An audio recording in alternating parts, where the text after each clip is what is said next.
Welcome, everyone. I'm Justin Silverman of the New England First Amendment Coalition. Thank you for joining us for another 30-minute skills. As a reminder, all of our 30-minute skills are available at nefac.org/30-minute skills. They include data cleaning, data visualization, privacy law, Microsoft Excel basics, how to diversify your sources, and how to protect yourself as a journalist, among many other topics. You'll also find at nefac.org a growing list of upcoming presentations and events focused on the First Amendment and journalism. Nearly all of them are free and open to the public, so please check them out and consider joining us. Today, we'll be discussing the fair report privilege, what it means, and how it may apply to your work. We have a lot to cover and not a lot of time, so let's get started. Joining us today is attorney Matthew Byrne at Gravel Shea in Burlington, Vermont. Matt, all yours.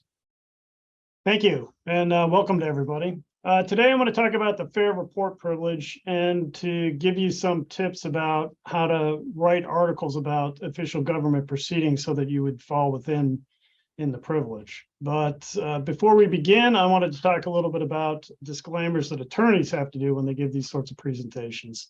The presentation itself does not create an attorney-client privilege. If you need help, contact your lawyer, and I am not your lawyer. Today, we're going to be talking about generalities that differ. They differ from state to state, so that's one of the reasons why you need to talk to your lawyer in your jurisdiction. And the other thing that will be important is that the facts of any specific situation will matter when determining whether the fair report privilege applies. So talk to your lawyer. So what is the fair report privilege? Well, the general statement of the privilege comes from something called the restatement. And it's a publication that deals with the law in general, and many states use it as a resource in determining, what their law should be. So, stated literally, it says the publication of a defamatory matter concerning another in a report of an official action or proceeding or of a meeting open to the public that deals with a matter of public concern. And you get the privilege if the report is accurate and complete or a fair abridgment of the occurrence reported. So what does this all mean? Well, it's an interesting situation where a reporter can actually report something that's defamatory and not face liability for it. There's certain conditions under which this occurs. So it would be in an official action or proceeding. So, like, for example, in a criminal trial, some of the allegations that go against people could be defamatory if the person's found to be not guilty. So if somebody were accused of robbing a store and it wasn't in fact them and it was false, then that potentially could lead to liability for defamation. But if you're reporting on it in an official action or proceeding and you fall within the fair report privilege, then you won't in fact be held liable. It has to be about a matter of public concern. It also has to be accurate, and it also has to be either a fair abridgment or a complete reproduction of the proceeding.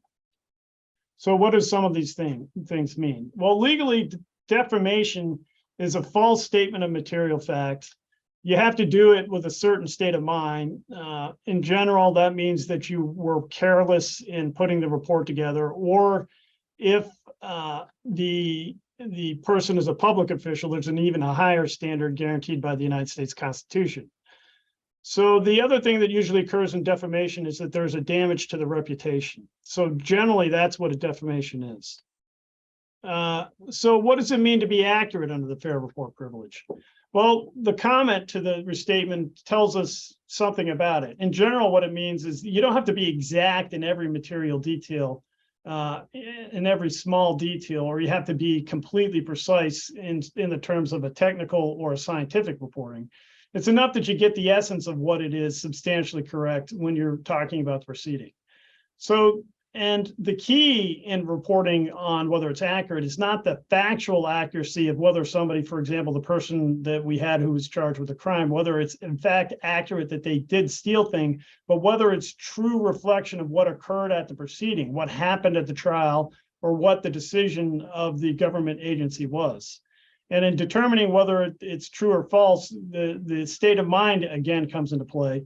And what you're focusing on in the state of mind is not whether you have any personal feelings about the defendant or the subject of a government investigation. It's whether you have reported, whether your knowledge of the truth or falsity of it is reflected in your reporting. Have you done a careful job investigating the facts and reporting on those facts? So how do we talk about the level of care in reporting? And, this is a topic that reoccurs, and it's not just relevant to the fair report privilege. It comes into play in a bunch of other First Amendment and common law doctrines. So there's some generic questions you should ask yourself when you're reporting. Do you actually understand what's going on here? There are a number of proceedings that are very technical legally, or could be a scientific proceeding, or there's a very complex scientific issue. So have you taken the steps to try to understand exactly what's going on, and so that you can write with context and with some authority on the subject?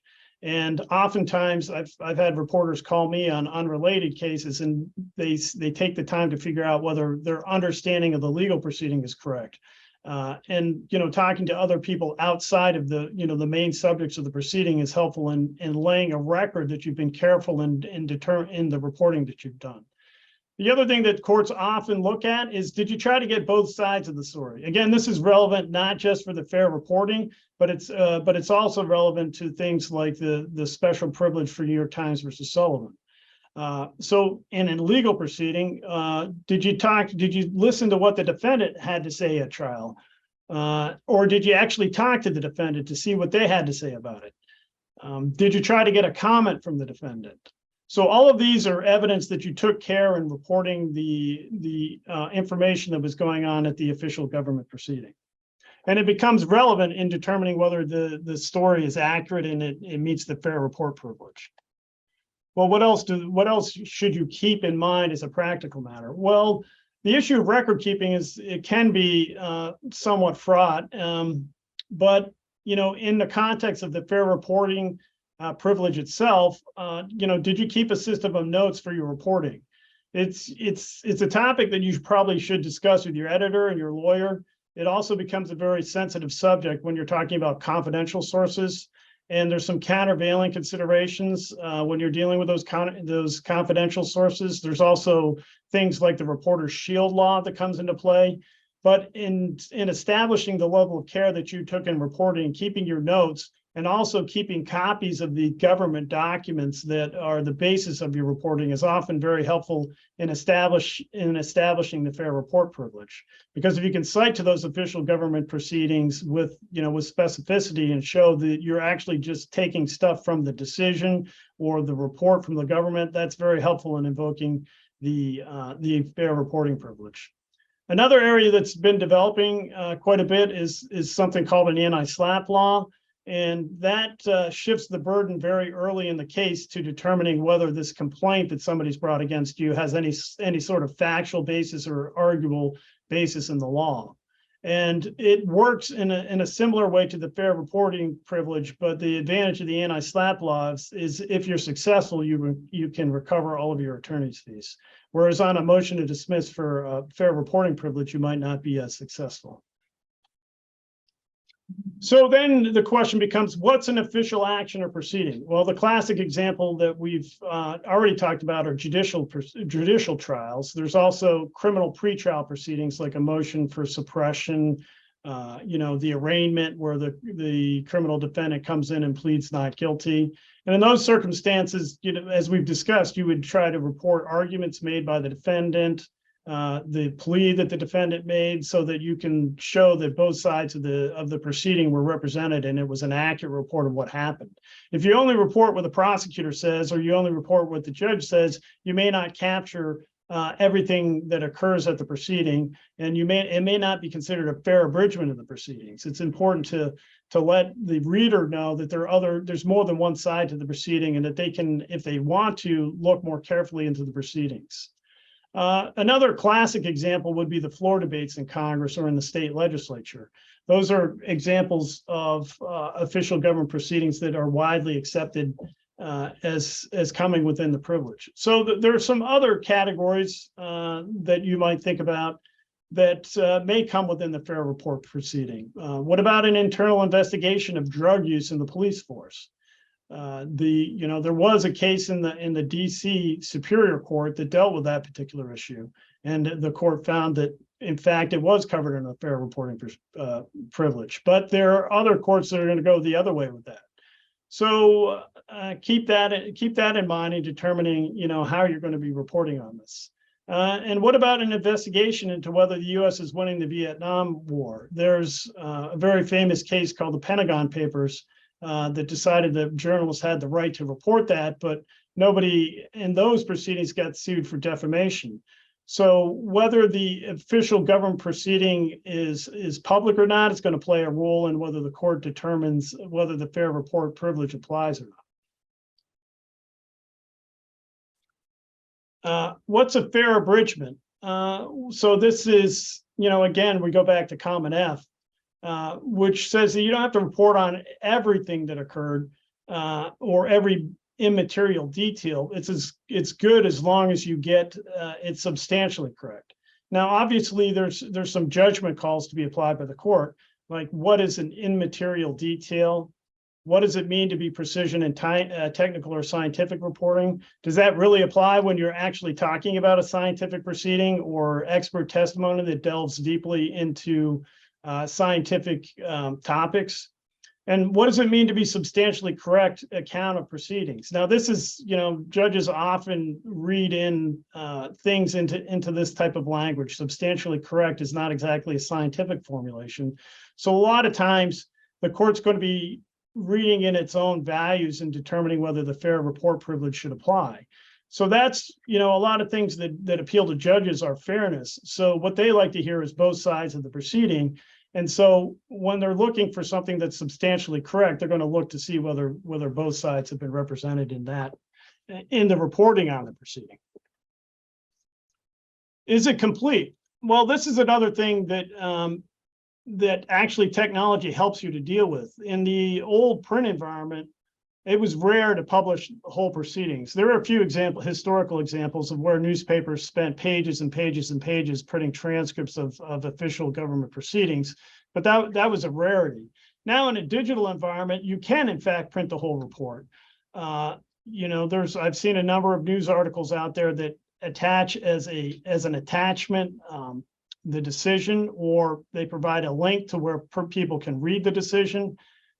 And it's actually come up in cases that I've had. I haven't had the court rule on it yet, but the fact that you can say, look, we reported on everything, just see the link to the decision, or here's the PDF that we attached to our article, can be very helpful in persuading the court that you come within the guidelines of the fair report privilege. The same can be said for TV stations. Now, a lot of TV stations have their own websites. So the TV station can put it up on their website in connection with the video that they did of the particular report.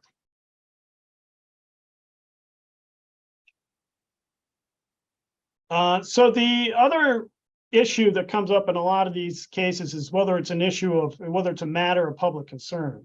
And so the quintessential example is litigation with the state over the constitutionality of a state statute.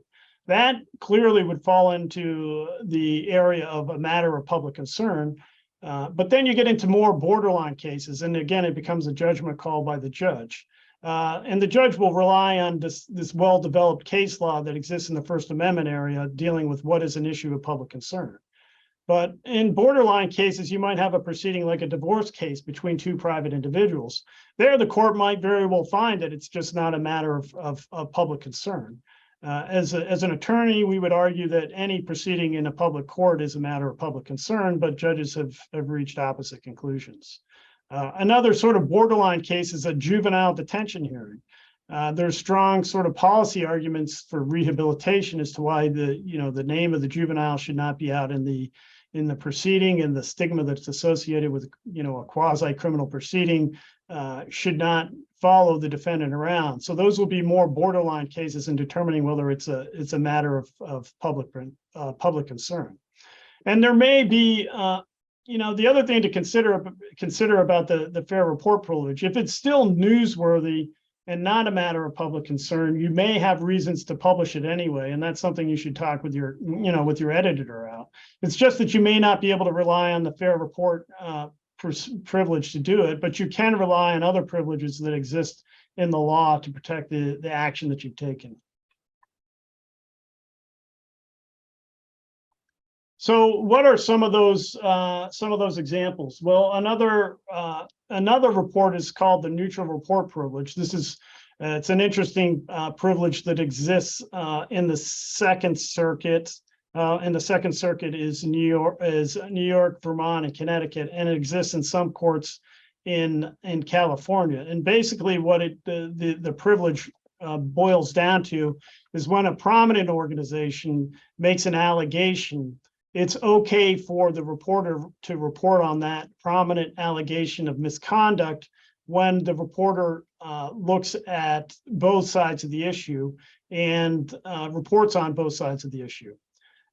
Another important privilege is the fair comment privilege, and that has in some ways been superseded by constitutional law, but the essence of the privilege is, are you commenting on an issue of public concern in the sphere of the public debate? It doesn't necessarily have to have an official proceeding to be able to invoke that particular privilege.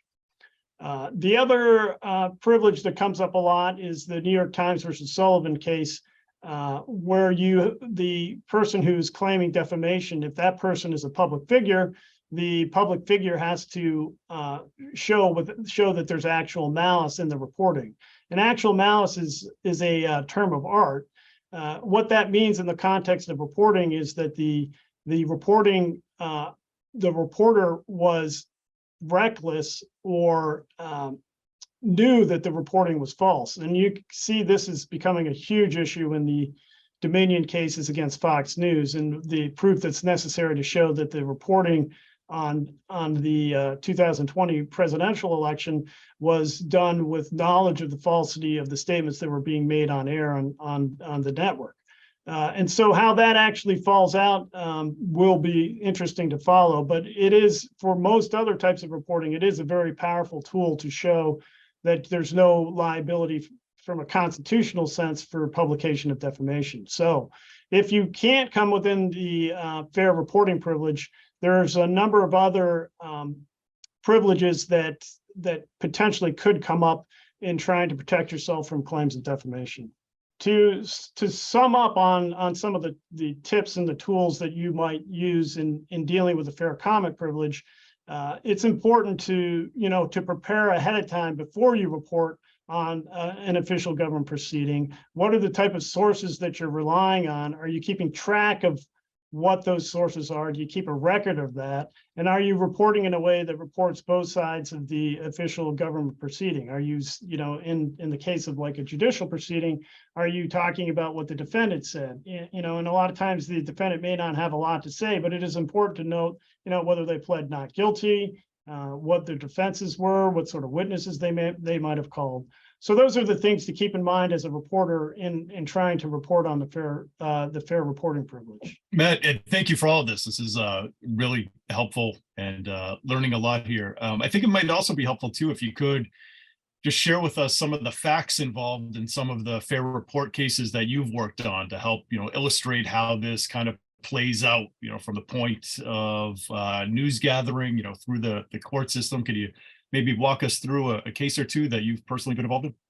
Yeah, we actually have one that's coming up for argument in the Vermont Supreme Court next week. And at issue here is somebody was arrested for threatening the Speaker of the House, for Vermont's Speaker of the House. That person who was arrested came out and said that the report was defamatory. And the issue in that case, one of the issues in that case is whether the reporting, which was based on affidavits filed in court, reporting about the pretrial arraignment proceeding, the pretrial hearings where competency was addressed, whether that reporting is protected by the fair report privilege. And it's very helpful in that case that the reporters that were involved all had careful records about what they did to investigate the claims, what the documents were that they relied upon. So we can take all of those particular pieces of evidence and put that before the court and allow the court to make a determination that, yes, in fact, this is protected by the fair report privilege. And in this case, there were a number of other privileges that were at issue that the court accepted, included the neutral report privilege and other Vermont constitutional privileges that we're going to be arguing when it comes up in front of the Vermont Supreme Court. Thank you. That's helpful. And I think lastly, before we wrap up here, maybe you could just give us a better sense as to just how many states have a fair report privilege. Is it the majority of states? Is it a smaller minority? Just how common is this privilege within the individual states? Yeah, the restatement is adopted by nearly all the states. Now, what happens with the restatement is a number of different states make little tweaks to the restatement, and the courts have different decisions. So you could have the restatement apply in one state, and the court in that state decides that a press release from the police is an official government report, whereas you could have in another state the state determines that the police report is not an official government report. So it does vary from state to state, but nearly all the states adopt some form of the restatement in addressing this fair report privilege. So it's a good one to have common knowledge of and to think about when you're reporting on official government proceedings. But a lot of it again comes down to the skills that journalists have when they learn to become a journalist, whether in journalism school or on the beat. Take careful notes, make sure you listen carefully, make sure you understand what's going on in the proceeding before you start reporting on it. Get experience in it, lean on others to give you background, talk to attorneys in background so that you can understand exactly what's going on. And a lot of those things and the steps and the care that you take in reporting the story will also be very helpful to you in defending against any claim of defamation when the fair report privilege comes up. Great. Well, thank you again, Matt. Appreciate all of this time and guidance. And many thanks to everyone who joined us today. If you found today's class helpful in any way, please consider becoming a sustaining member of NEFAC at nefac.org/join. Your annual support is what helps us provide classes just like this one. So thank you all again, and we'll see you next month for our next 30-minute skills.